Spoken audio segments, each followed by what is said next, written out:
Pues sí, este país lleno de dualidades, como todos los países, pero en nuestro país las dualidades son preocupantes, porque es cierto, unos cuentan un lugar paradisiaco, donde el pueblo gobierna y donde todo lo manda el pueblo genera leyes, el pueblo genera dictaduras, el pueblo genera accidentes, el pueblo genera crímenes, el pueblo, qué barbaridad.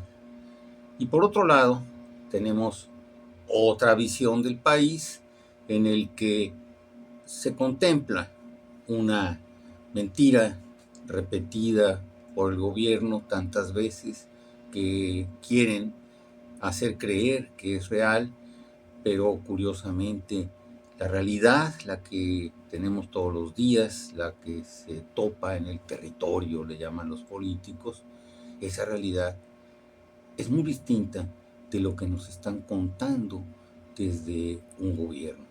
Esto pasa en todos los ámbitos. Es preocupante el tema del crimen porque afecta, por un lado, a la vida, por otro lado, a la economía y por otro lado, a la regulación y a la buena convivencia social. ¿Sí? Gradualmente el crimen se ha vuelto un factor que dirige las acciones del gobierno. Y el gobierno, por un lado, tiene que actuar para hacer creer que está resolviendo temas importantes. Por otro lado, tiene que mandar al silencio todos los crímenes que se cometen en un estado, en un municipio o en toda la nación. Esto no parece que afecte la economía directamente. Total, los criminales son criminales y no tiene que ver con el buen funcionamiento de una tienda o con el buen funcionamiento de un establecimiento comercial de cualquier tipo. Pero sí tiene que ver porque hay un gobierno y ese gobierno está infiltrado por el crimen. Y al estar infiltrado por el crimen, tiene que responder más a las necesidades de los múltiples criminales que a las necesidades de los gobernados, del pueblo ese que tanto se obstinan en mencionar y que en realidad no corresponde con lo que ellos están queriendo nombrar. Al parecer ese pueblo del que se habla son precisamente a los criminales que ellos defienden. Pero ¿quiénes son estos criminales? Porque antes se podían perder en el anonimato, pero ya se ha visto de una manera muy clara de muchos periodistas serios que van identificando las redes criminales, lo que va sucediendo, pues las cabezas de esos criminales, de esas redes criminales, hoy en día están en diversos políticos que ocupan cargos en el gobierno. Y se mencionan sus nombres, se mencionan como inculpados, como presuntos culpables de todo lo que está sucediendo con esto. ¿A quienes mencionan? Ya usted lo sabe muy bien, no es necesario repetir una y otra vez sus nombres, parece que es hacer propaganda de ellos.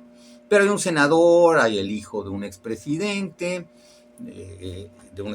reciente, y hay todas las redes criminales que florecen abajo de ellos, junto con ellos, en los gobiernos estatales. Veracruz es uno de ellos, claro, por supuesto. Pero no solo Veracruz, Tabasco, Chiapas, Oaxaca, Puebla, etcétera. Cuidado. En realidad, esto es muy preocupante. Ahora imagine que que usted tiene una empresa, que es un capital que viene de algún lugar en el extranjero, el lugar que le guste. Piense usted Málaga, en España. Dice, bueno, voy a acercarme a México. Es una tradición que ciertos inversionistas españoles llegan buscando pues, que sus negocios prosperen en México, y lo cual suele suceder.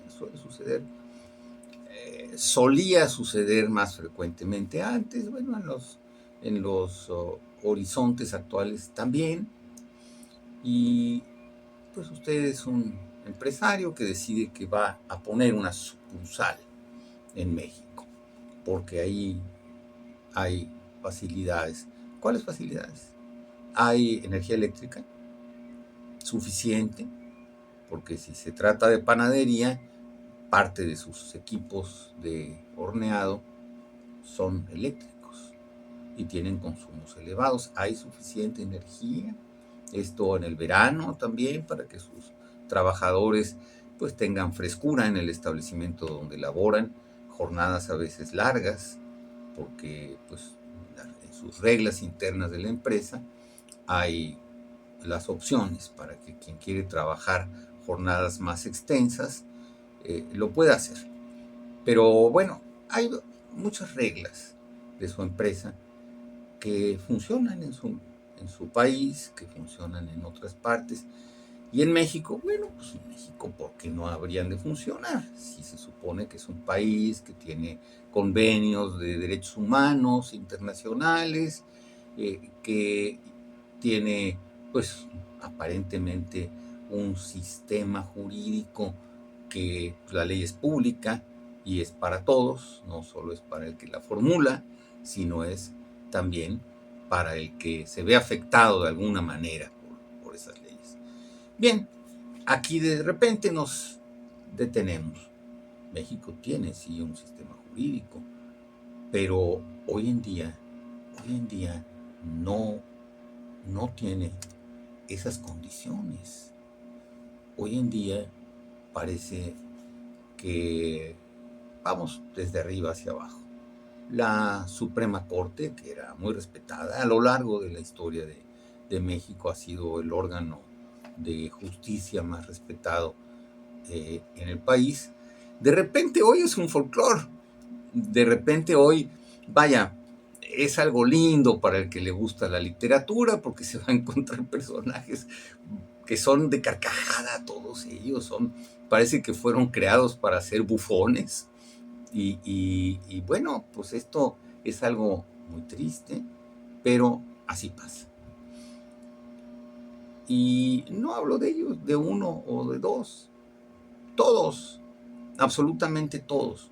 La que es más profesional tiene acusaciones de haber plagiado su tesis de licenciatura y una tesis doctoral también. Esto, pues sí, tiene antecedentes, acusaciones, pero ya desde ahí se ve y funcionó el aparato de justicia para tapar verdades mediante amenazas, y es el caso que hubo con esa ministra en relación a la Universidad Nacional Autónoma de México.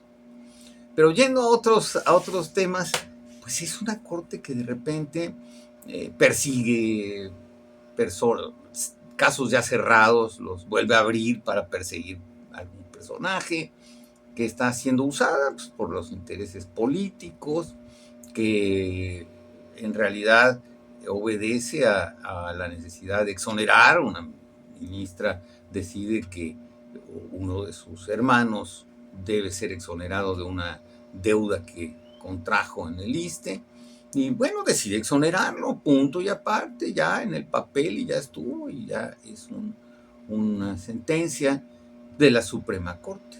Ya por encima de eso solo están las cortes internacionales, cuando es algo que afecta a los derechos humanos. Aquí en este caso, pues sí afecta, es un quebranto a la administración pública, quebranto a la nación, pero pues bueno, la nación es como el pueblo, es todos y nadie.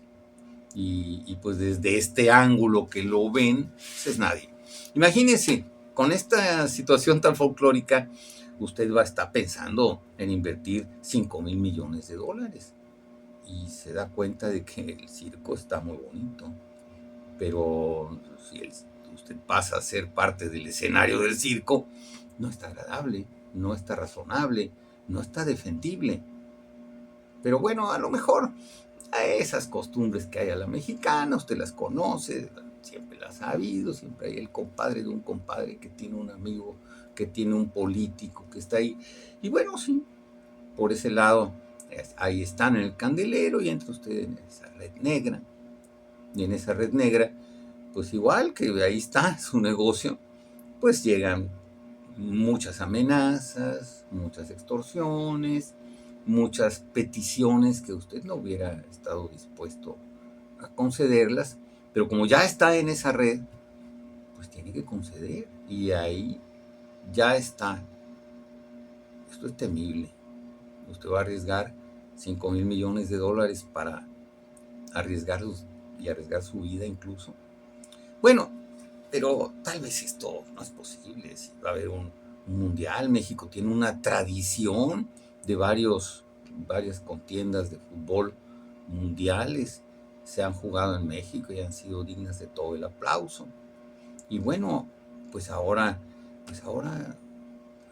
es México, el México en decadencia, el México de las mentiras. Es un México que pinta ajolotes cuando los ajolotes están muriendo en Xochimilco por falta de atención y por la contaminación que se ha permitido y por la sequía de algunos canales, etc. Un México de mentiras. Sí, México siempre ha sido surrealista, claro.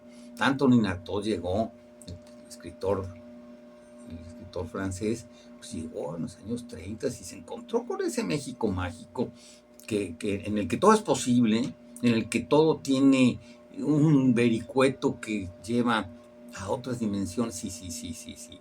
Un México psicodélico, claro, sí.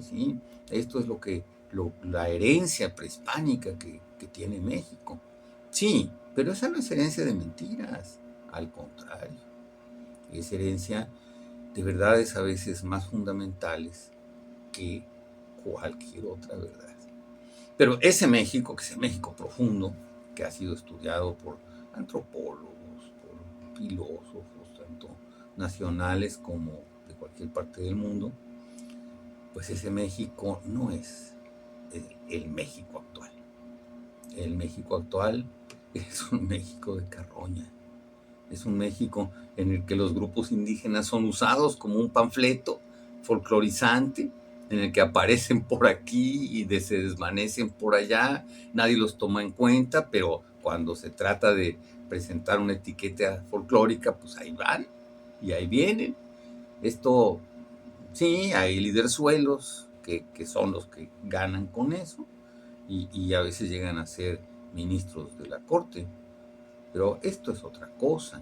Es un México realmente que podría ser una abominación. Pero no es abominable. Es digno de que todos pongamos nuestro esfuerzo en resolverlo en la parte que nos corresponde. Hay que señalarlo, aunque duela, pero también enfrentarlo.